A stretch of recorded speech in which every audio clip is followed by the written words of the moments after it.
Бүгін дағы сонун bir видео болмокчу туугандар. 2 күндүн видеосун бир кылып монтаждап чыгардым. Башы тегине чейин көргүлө, кызыктуу сонун окуялар болду.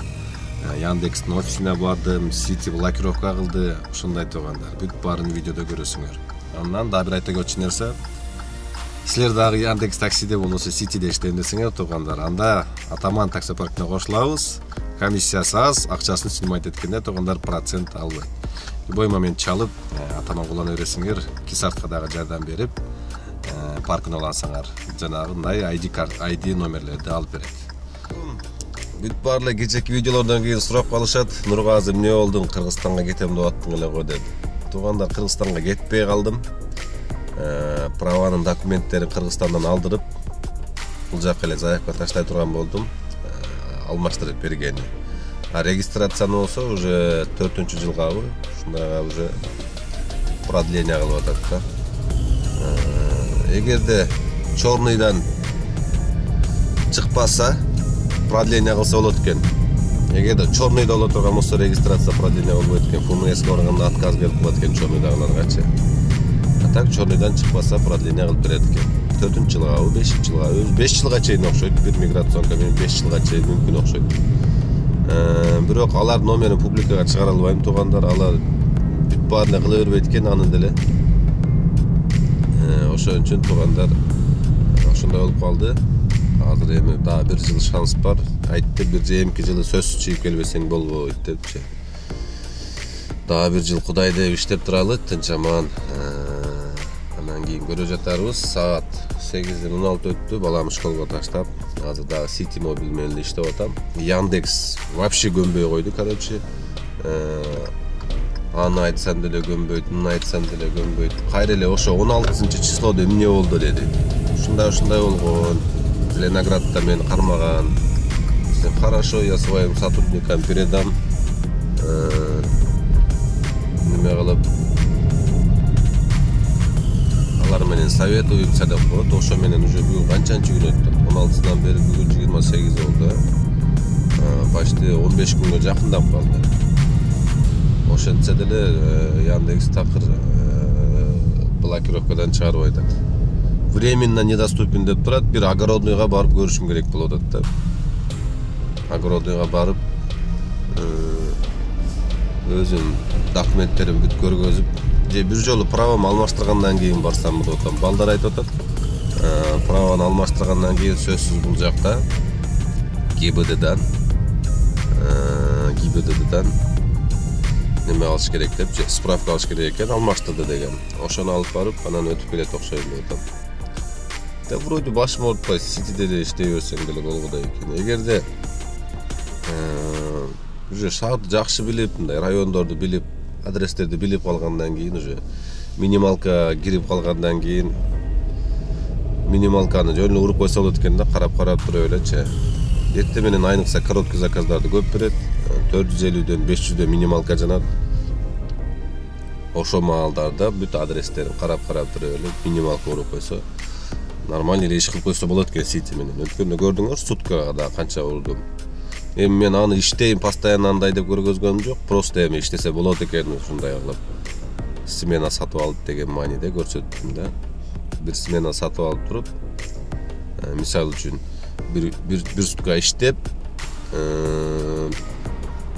бир күн уктап, бир сутка эмес 12 саат уктап туруп, дагы бир сутка иштеп, ошондой кылып иштесе болобу деген мааниде эле чыгарып көргөздүм да. А так действительно кыйын антип иштеш. Мен кечеги күндөрдө аябай кыйналып калдым. Акыркы моменттерде уже башымды кылып, эмне кылып атканымды өзүм да билбей калыптым. Ким менен сүйлөшкөндөрүм уже эсимде калбай калып да. Ошондой туугандар. Бүгүн да иштеп көрөлү, бүгүн да кандай, бүгүн күпүт смена эмес, чөөн эле как обычно иш кылабыз City Mobile менен. Азыр биринчи заказды алдым. Как раз азыр биринчи заказды 1 километр, 1,5 километрге эле алдым да. Как раз азыр 450 сомдук.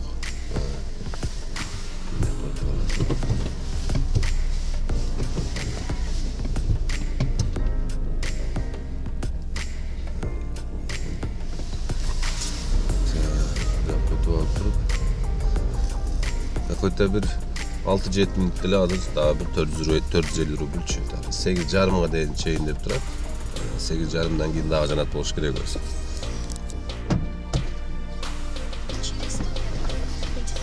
Здравствуйте. Смольная.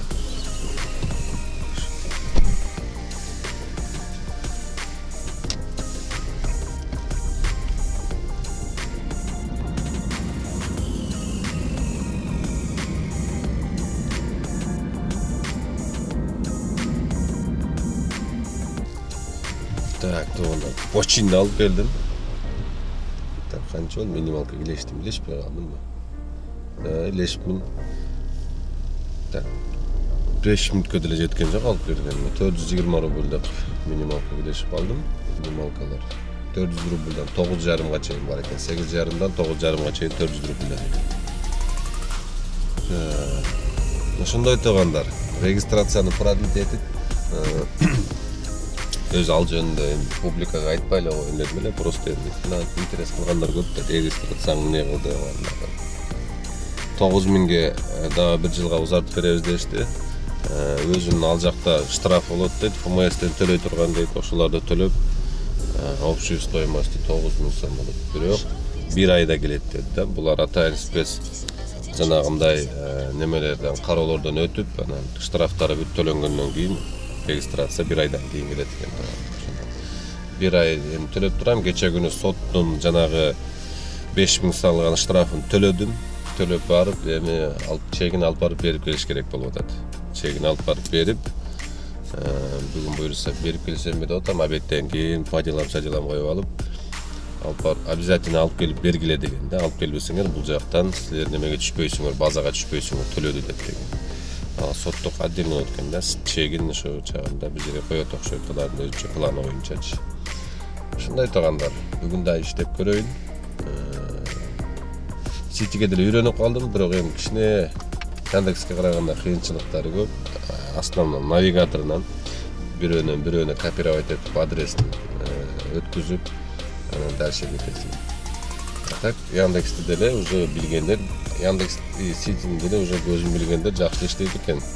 Эми Нургазы кайсын иштетсең эле ошондо мактай бересиң эмес, просто эми Яндекс култап койсо, эч башыңарды оорутпайлы, InDriver менен деле, Citymobil менен деле ошол эле тапкан акчаны таба берсеңер болот тургандар. Обязательно эле жанагы Яндекске барып, кечке жанагы жаман көрүнө бербейчи, анан ачып койгулачы, тиги бу деп бербейчи. Навсегда култаган болсо, аны ачыш кыйын. Азыр праваңарды барып, Кыргызстанга барып, паспортуңарды алмаштырып келсеңер да билип кала турган болуп атат. Азыр мурдагыдай эмес, сразу эле билип калып атат. Мен досторуман экөө-үчөөсү ошентип барып алмаштырып келип, полный алмаштырып келип. Так, Димитриевский шоссе деп, 12 минут деп бирок. Өтө эле алыс заказ берет. Кыргызстанга барып алмаштырып келгенден кийин дагы Яндекс билип калып атат тургандар. Ошондуктан Кыргызстанга барып антип башыңарды оорутукча, лучше Citymobil'de болбосо InDriver'de иштей бергиле. Ага не стоит да барып 50 000 60 000 акчаңарды тратить этип келесиңер, праваңарды алмаштырып. Бул жерге келгенде Яндекс сразу билип калат, дагы аккаунт ачпайт экен. Эми ачкандарга повезлодур, бирок көбүнө эле билип калып атат, мен билгем боюнчачы. Бир киргизгенден кийин уже башка эмеге алмаштырганда дагы билип калып атат. Сүрөтүнөн билип калабы же эмнесинен билип калат, билбейм. Алмаштырып келгенден кийин дагы ачылбай атат.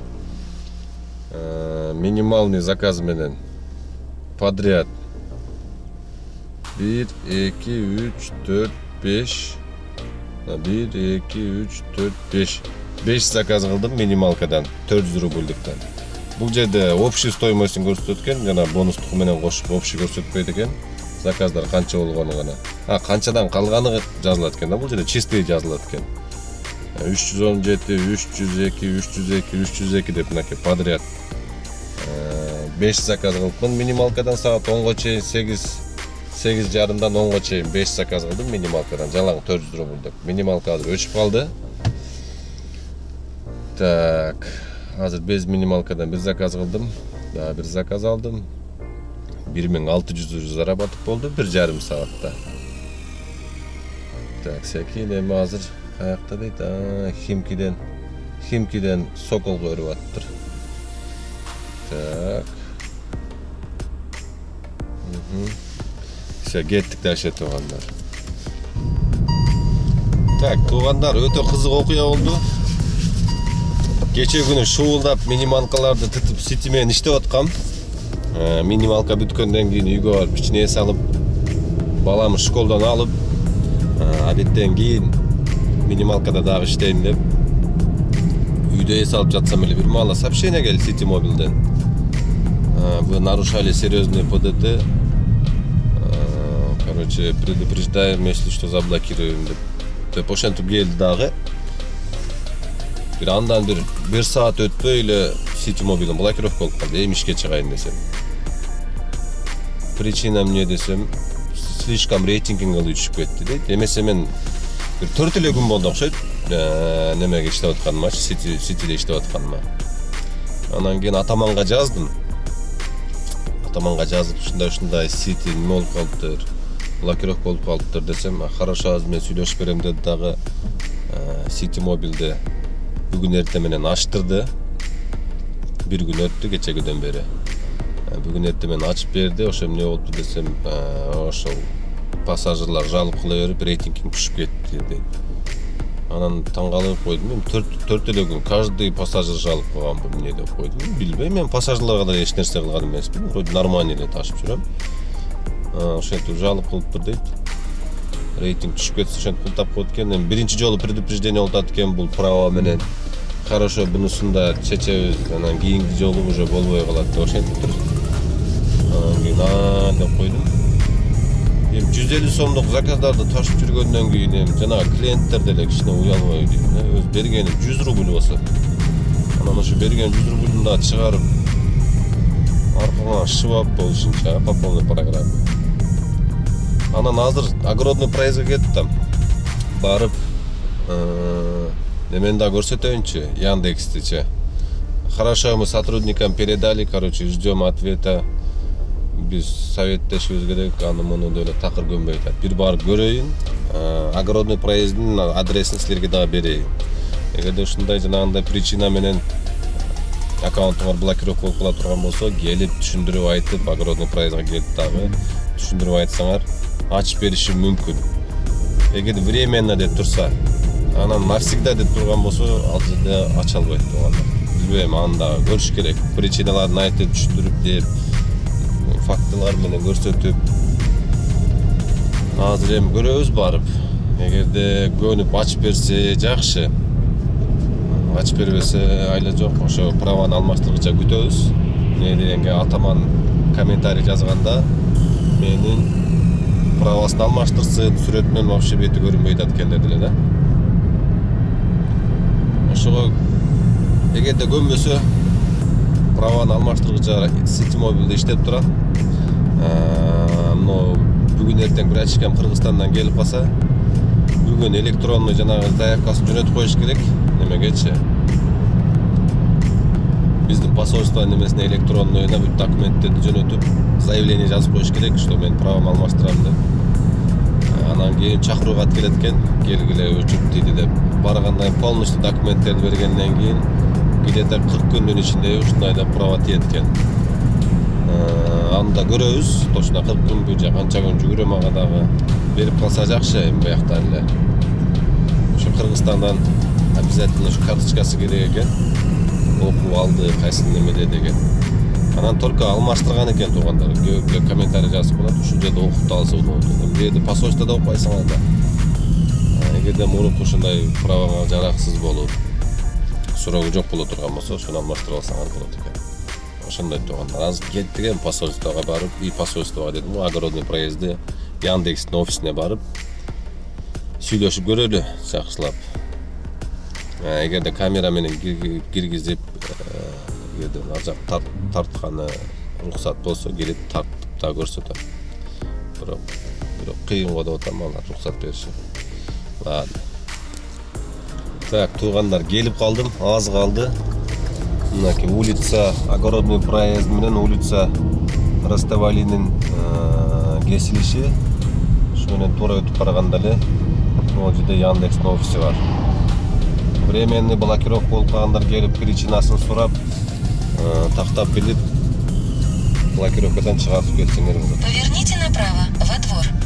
Бул жер Яндекстин офиси. Азыр келип туруп сурайбыз. Ачылабы, ачылбайбы депчи. Аны ошого жараша иш кылабыз да. Азыр эмне болду эле деп бүт баарын сурашы дагы мүмкүн. От үйдөчү. Так, от үйдө айтып түшүндүрүп көрөбүз. Ачылса ачылды, ачылбаса айла жок. Мен 2 саатта кылдыра элекмин.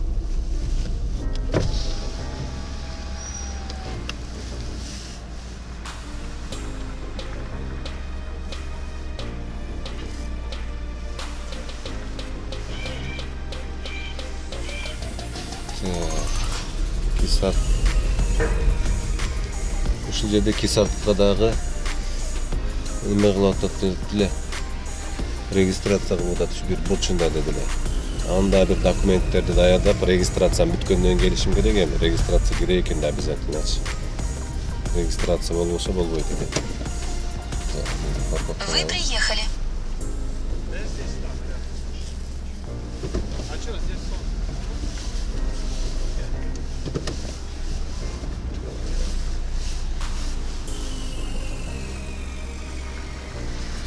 Girip çıkayım. Onlar. Так, bu жаққа келгенде обязательно бүт документтериңерди ала келе бергиле, на всякий случай. Эгерде документтериңер нормально болуп калса, 2 саатка дагы сразу регистрация кылдырып ала кетесиңер бир жолучу. Так, мен азыр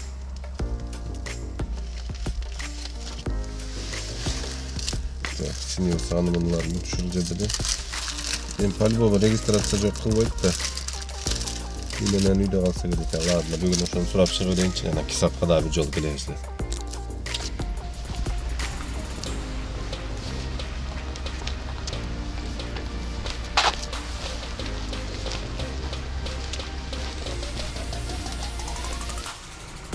Так, туугандар, жерге келгенден кийин эмнеде бир QR коду бар экен.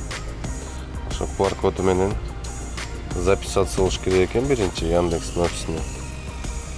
Так, бул QR кодун кандай кылып сканировать этем?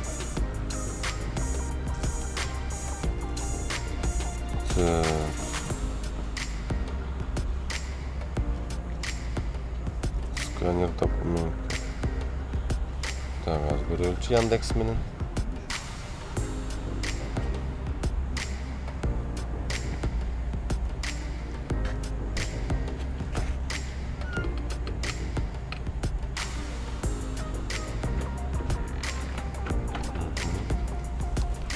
Az gireriz saytına.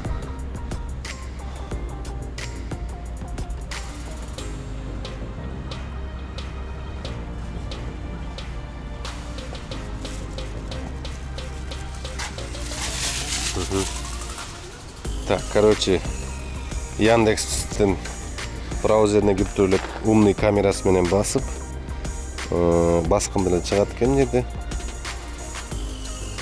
Восстановление, так, консультация при и прочие вопросы. Жирмексе, времясын, причинасын, ана времясын тандайт келсеңер туугандар. 12:20 дейт. Так, 12:20 басып коюн анда.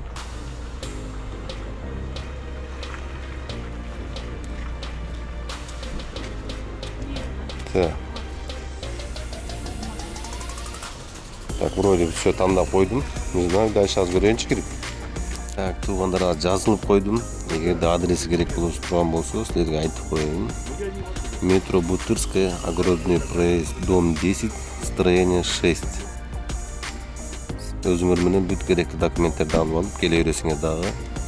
Келип, ошол QR код менен жазылып, кирип керектүү суроолоруңарды берип, эгер чыга турган болсо блокировкадан чыгарып кетсеңер болот. Туугандар, аз кирип чыктым. Кирсем айтат, ичкерде таталбадым. Кирсем айтат, ошол соттон кийинки берилген материалдарды бүт тартып жөнөт, жана постановленияларды эмне жазган, штраф жазган, ошоларды бүт тартып жөнөт дейт. Анан бүгүн поддержкадан ответ келиптир. Короче, мы узнали, что вас сотрудники полиции задержали, анан деп өткөндө эле жазгам. Да, так и было. Деп жазсам. Хорошо, мы тогда сотрудниками жана неме кылалы кеңешели анан кийин жообун беребиз деген. Азыр тартып жөнөтүп койдум, мен билбейм, постановленияларын бүт тартып төлөнгөн штрафтарынчы. Дагы күтө турайынчы, эми бүгүнчө дагы City Mobile'де иштеп, бүгүн кечке ачып калабы. Бул жерде болсо биз эч кандай жардам бере албайбыз, только ошол техподдержка ачса өз ачат, ошолар тартып жөнөтүп берет да. Андан бери 10 күн өттү да бирок. Эми бүгүн көрөбүз, эми бүгүн документтерди да жөнөтүп койдум да сураган. Ушундай. Силер дагы ушундай суроо немелер болсо келип аштырып, ошо нерселерди билип кетсеңер болот, бул жерге келипчи. Так, кеттик анда эми City Mobile'ге. Так, азыр балам школдан алып туруп City Mobile'ден менен дальше иштеп турайын. Абеттен кийинге чейин көрөлүчү, жооп келеби, келбейби. Туугандар, ушу мен City Mobile менен чагымда 1,5 фальшивый права жасатып алып, бир нерсесин өзгөртүп алып, чагымда кирип иштеп атат окшойт. 4 күндүн ичинде мындай болушу мүмкүн эмес эле да. Мынчалык рейтинг түшпөйт да, 4 күндө эмес, немесе 2 күн аны иштегенде эле 1 сутка нормально иштедим.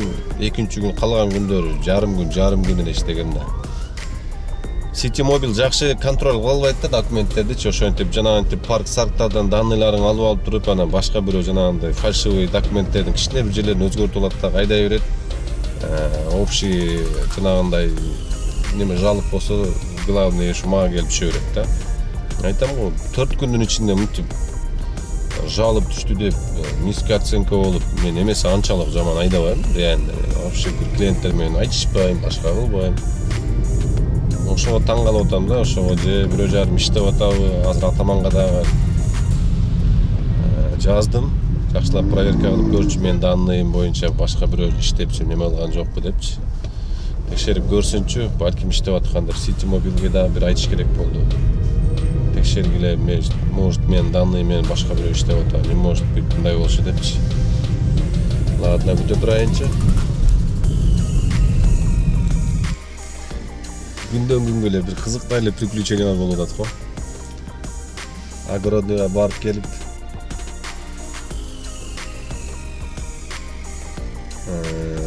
үйгө келип атсам, балам школдан алайын деп. Кызым чалыптыр. Папа, срочно келсеңиз болбойт. Туалеттен бачогунан суу ашып, үй затоп болуп атат дейт. Видеодан көрсөтчү деп карасам, туалеттин бачогун поплогун иштебей, үй суу басып, үйгө келип алып, соседтердин счетчиктерин фен менен кургатып, адетте кирген саат 4:30 болуптур. 2 сааттан бери ошолардын счетчигин кургатып, автоматтарын кургатып, сосед, астыбыздагы соседдин үйүнүн ичине суу басыптыр. Дагы жакшы как раз үйдүн жанына келип калдым эле почти. Ошентип өзүнчө эле бир приключение болот 2 күндөн бери. Так, азыр эмсе кийин Кудай деп ишти кылып берейин. City Mobile ачылып калды. Яндекс дагы бир жумада ачып калар. Так, азыр каяка заказ берди? Хорошовский район. Магистральный 5. 1905 шақырды да, магистральный. Ладно, туғандар. Жаман екен, бүртпас теле жүрөктөрүм түшүп. Не болуп кетти? Кызым ыйлап алыптыр. Папа, я боюсь, туалетте суу ашып кирсем, кызыл ашыктан суу болуп калыптыр. Ваннанын ичине суу толуп. Челекти алып алып ваннага куюп атам. Анча-мынча болуп турат да ошентип. Билбейм эмне болуп иштебей калган. Бир нерсеси жакшы жаппай суу аша бериптир үстүнөн. Ошон үчүн этият болгола анча-мынча. Биздин квартирада эч ким жок болгон үчүн дагы байкалбай калыптыр да. Көпчүлүк болсо эми төлөп кирип атып байкалат болуп аткан.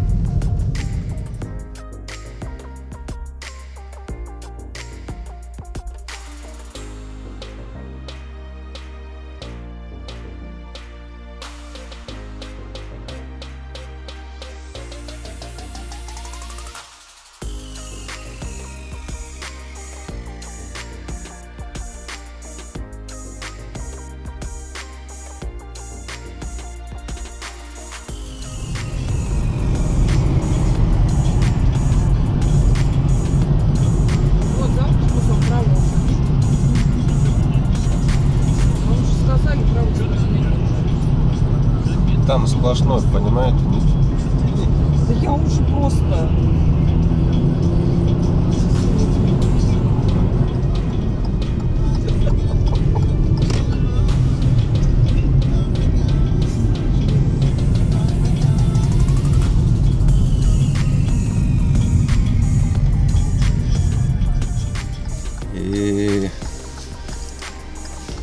День с приключением болду ғой бияқа. Эми чыгып бир заказ кылып. Бияктан бирөө чыгып алып жанагы экөө ажылдап катыны бияка пивага киребиз дейт да. Булар менен кирип пивага кирем деп атып, бирөөнү аркага берип атып, бирөөнүн машинесин сүзүп алдым да. Жаман нерв кылышты. Так, туугандар, ошондой бүгүн өзүнчө эле бир укмуштуудай күн болуп атат 2 күндөн бери. Азыр ДТП болуп, протоколун толтуруп бердим. Так, ал кетти, протоколун толтуруп алып, я виноват деп жазып бердим. Мен кичинелет дейди, аркасы кичине бир жарым карыштай жер кичине чийилип калды. Протоколун толтуруп берип жөнөттүм. Ушундай туугандар, бүгүн ушундай видео болуп калды. Буюрса дагы жакшы видеолор болот астыда. Сөз түрдө комментарий жазып, подписка болуп, лайк басканды унутпагыла туугандар. Сон куртой номерлерди утуп аласыңар. Андыктан буюрса эмки видеодо ошол дагы сим карта утуп алгандардын списогун комментарийден терип алып, дагы көргөзөт туугандар. Ушундай. Андыктан эмки видеодо көрүшкөнчө туугандар.